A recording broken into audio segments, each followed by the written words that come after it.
오늘 요한복음 16장입니다. 오늘 16장에는 그동안 예수님께서 13장에서부터 계속 나왔던 마가의 다락방에 있었던 예수님의 마지막 설교, 마가 다락방 강화 설교라고도 하는데요. 그 마지막 장이 오늘 16장입니다. 오늘 16장에는 특별히 성령님에 대한 말씀이 나왔습니다. 성령님이 과연 어떤 일을 하시는가에 대한 말씀이죠. 또 뒷부분에는 주님의 죽음과 또 부활, 제자들의 신앙 고백도 나옵니다. 우리가 이 보혜사 성령님에 대해서 이렇게 함께 살펴보고 은혜를 나누겠습니다. 사실 성령님에 대한 언급은 앞에 14장에서부터 이제 계속 나왔습니다. 앞에 14장 26절에 보면 보혜사 곧 아버지께서 내 이름으로 보내실 성령 그가 너희에게 모든 것을 가르치고 내가 너희에게 말한 것을 모든 것을 생각나게 하리라. 14장에 그 말씀이 나왔거든요. 그리고 또 15장에도 성령님에 대해서 나왔습니다. 15장 26절에 보니까 내가 아버지께로부터 너희에게 보낼 보혜사 곧 아버지께로부터 나오시는 진리의 성령이 오실 때에 그가 나를 증언하실 것이요. 성령님에 대해서 이미 앞에서 계속 지금 이야기하고 또 이야기하십니다. 오늘 16장에는 성령님이 어떤 일을 하시는지 또 쭉 설명을 하고 있어요. 예수님이 성령님에 대해서 이렇게 계속 말씀하셨던 이유는 사실 제자들이 이 성령님에 대해서 잘 몰랐죠. 아직 성령님이 그 오순절날 임하신 것이 아니잖아요. 그러니까 그들이 성령님에 대해서 잘 모릅니다. 말 그대로 성령님은 거룩한 영이시니 눈에 보이지 않습니다. 그러니까 눈에 보이는 실체도 잘 이해를 못하는데 보이지 않는 성령님을 이해하고 안다는 것은 결코 쉽지 않습니다. 그래서 예수님이 지금 거듭거듭 그들에게 말씀을 해주고 있어요. 우리도 그럴 때가 있습니다. 우리가 오랫동안 교회도 다니고 또 신앙생활하고 직분도 받지만 이 성령님에 대해서 잘 모를 때가 있어요. 지식적으로는 알 수도 있겠죠. 그러나 그 성령님이 과연 어떤 분이신가 정말 내가 피부로 이렇게 와닿지 않아요. 제가 교회 학교 아이들 이렇게 보면 아이들도 보면 어렸을 때부터 열심히 다닌 애들도 있잖아요. 근데 보면 예수님, 하나님에 대해서는 그래도 알지만 성령님에 대해서는 아이들이 전혀 모르더라고요. 그래서 오늘 예수님께서도 제자들에게 이 성령님에 대해서 지금 계속 이야기를 하고 있습니다. 그런데도 오늘 제자들이 뭐라고 하냐면 그 17절, 18절 한번 볼까요? 제자 중에서 서로 말하되 우리에게 말씀하시는 바 조금 있으면 나를 보지 못하겠고 또 조금 있으면 나를 보리라 하시며 또 내 아버지께로 가미라 하신 것이 무슨 말씀이냐 또 말하되 조금 있으면 이라 하신 말씀이 무슨 말씀이냐 무엇을 말씀하시는지 알지 못하노라 하거늘. 그랬어요. 지금 무슨 말씀을 하시는지 잘 모르겠다. 지금 이렇게 제자들이 계속 이야기를 하고 있어요. 그래서 성령님께서 오셔서 하시는 일이 뭔가를 오늘 다시금 이야기하는 것입니다. 7절 볼까요? 7절 보니까 그러나 내가 너희에게 실상을 말하노니 내가 떠나가는 것이 너희에게 유익이라. 내가 떠나가지 아니하면 보혜사가 너희에게로 오시지 아니할 것이요 가면 내가 그를 너희에게 보내리니. 지금 예수님이 하시는 말씀이 내가 가지만 성령님을 내가 너희에게 보내겠다 이렇게 말씀하셨어요. 그래서 정말 그 오순절날 마가의 다락방에 성령님이 오신 것이죠. 지금도 저와 여러분들 10년 가운데 여러분 성령님이 와 계신 줄로 믿습니다. 오늘 이 성령님이 하시는 일 가장 중요한 대표적인 일이 뭐냐면 7절 말씀처럼 보혜사가 너희에게 온다 그랬습니다. 이 보혜사라는 뜻은 돕는 자라는 그런 뜻이죠.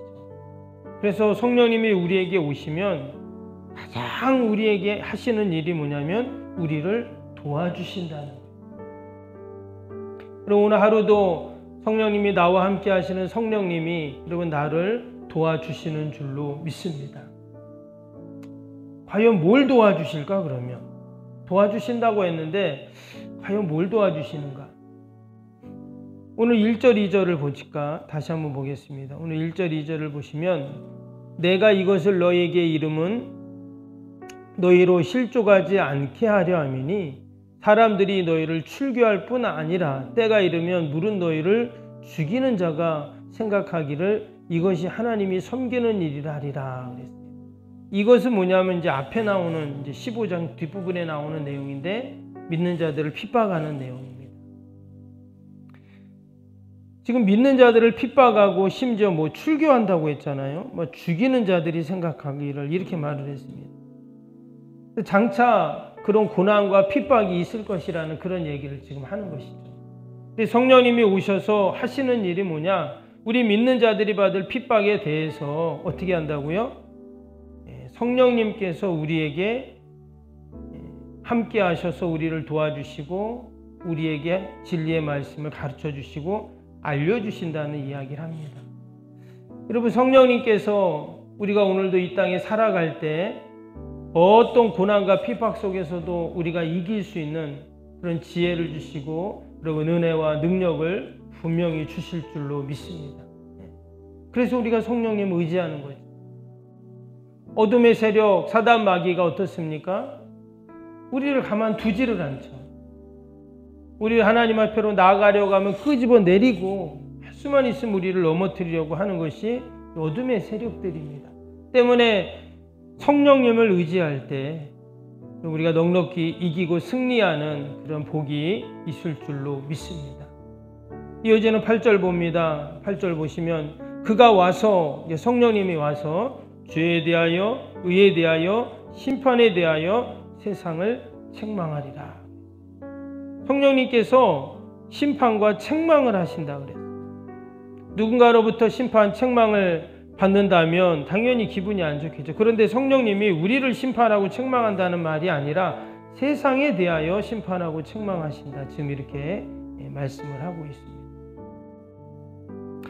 성령님이 하시는 일, 세상을 심판하고 책망하는 일입니다. 이것은 다른 말로 하면 내가 세상을 책망하고 심판할 필요가 없다는 말이죠. 왜? 성령님이 하시니까. 우리가 뉴스를 보거나 뭐 이런 기사들을 보면 어떻습니까? 막 화가 날 때도 있고 막 그럴 때가 있잖아요. 뭐 요즘에는 보면 이렇게 흉악범들이 많은지 모르겠어요. 또 막 그런 조폭들, 뭐 아니면 뭐 정치인들이 하는 것들 이렇게 보면 때로 막 화가 나고 야, 왜 저러나 막 이런 생각이 들 때도 있습니다. 또 얼마 전에는 보니까 북한에서 무슨 풍선을 날렸는데 막 수백 개가 날라왔는데 그 안에 무슨 오물을 넣어가지고 우리나라를 막 보냈다고 하잖아요. 참 그런 것들을 보면서 야, 왜 저럴까? 우리 안에는 막 화도 나고 뭐 그렇습니다. 그런데 우리 그리스도인들은 어떻게 해야 된다는 거예요? 성령님이 세상에 대하여 심판하시고 책망하신다고 하셨으니까 우리가 해야 할 일은 성령님 의지하며 우리는 기도하는 것이죠. 왜냐? 그러면 진리의 영이신 성령님께서 우리를 도와주시는 성령님께서 모든 것을 선하게 인도하시기 때문입니다. 오늘 13절 봅니다. 13절에 그러나 진리의 성령이 오시면 그가 너희를 모든 진리 가운데로 인도하시리니 그가 스스로 말하지 않고 오직 듣는 것을 말하며 장래 일을 너희에게 알리시리라. 여기 진리의 성령이 어떻게 한다고 그랬어요? 너희를 모든 진리 가운데로 인도하신다. 분명히 우리를 진리 가운데로 인도하신다는 것은 옳은 길, 바른 길로 우리를 인도해 가신다, 이런 말씀이에요.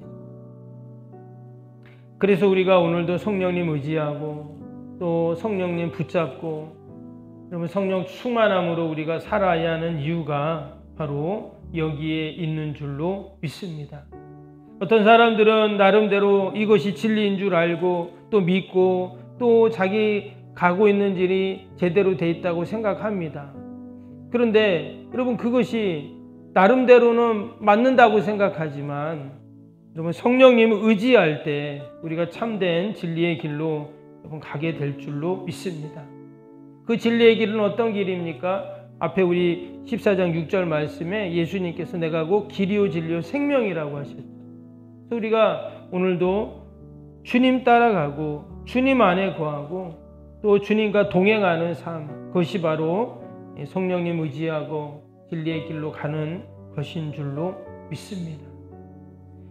특별히 오늘 13절, 14절, 15절 말씀해 보니까 계속 반복되는 말이 있어요. 그것이 뭐냐면 우리에게 알려주시겠다는 말씀이에요.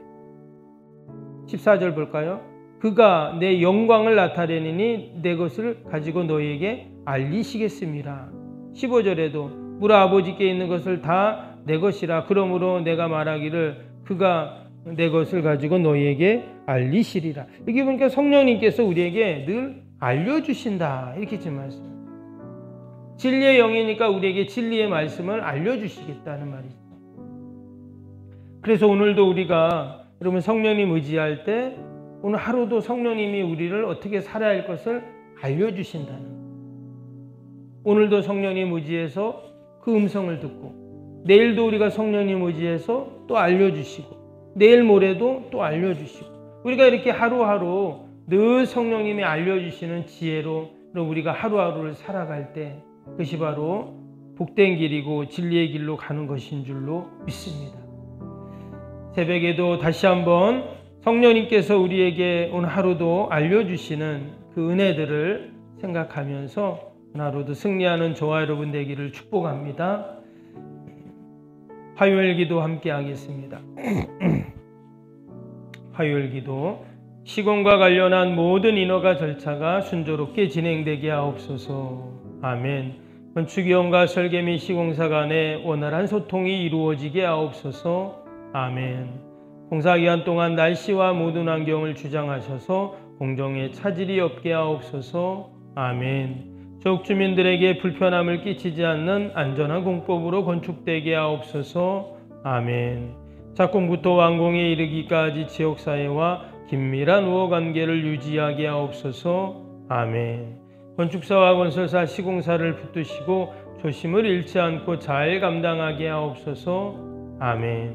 공사기간 동안 안전사고나 불미스러운 일이 한 건도 발생하지 않게 하옵소서. 아멘. 성실하고 책임감 있는 감리로 건축의 시작과 끝이 완벽하게 진행되게 하옵소서. 아멘. 자재 품질 및 검수가 철저히 이루어지고 공사 일정이 지체되지 않게 하옵소서. 아멘. 최적의 공사기간과 공사비 절감을 위해 세밀한 업무가 이루어지게 하옵소서. 아멘. 꼼꼼한 업무로 불필요한 비용 발생을 원천적으로 차단하게 하옵소서. 아멘. 건축에 필요한 모든 재정이 시기적절하게 잘 채워지게 하옵소서. 아멘. 입당에 이르기까지 모든 건축 과정에 재정의 집행이 어려움 없게 하옵소서. 아멘. 헌금을 약정하고 드리는 성도들에게 복을 주셔서 간증이 넘치게 하옵소서. 아멘. 건축으로 인한 교회 사역이 위축되지 않도록 풍성한 재정으로 채워 주옵소서. 아멘. 예수님의 이름으로 기도합니다. 아멘.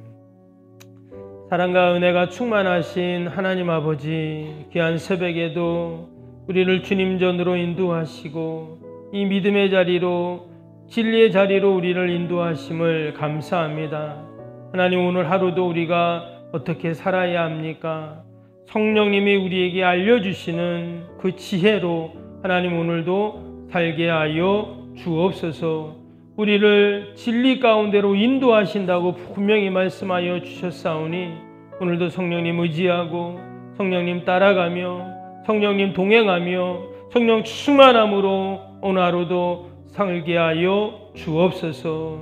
하나님, 오늘도 나라 민족과 교회와 이웃과 또 내 힘으로 능력으로 할 수 없는 인생의 문제들을 하나님께 올려드립니다. 하나님 들으시고 선하게 인도하여 주시옵소서. 우리의 연약함을 아시오니 늘 강건케 하시고 하나님 부족함을 다 채워주시고 늘 차고 넘쳐서 힘들고 어렵고 아버지 우리 이웃들을 늘 돌보고 구제하고 섬기는 저희들이 되게 하여 주옵소서.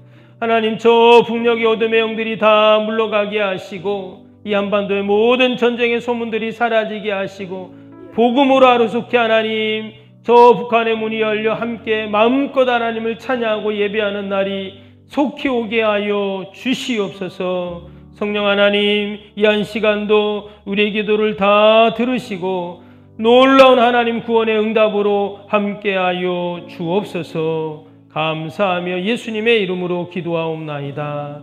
아멘. 하늘에 계신 우리 아버지, 아버지의 이름을 거룩하게 하시며 아버지의 나라가 오게 하시며 아버지의 뜻이 하늘에서와 같이 땅에서도 이루어지게 하소서.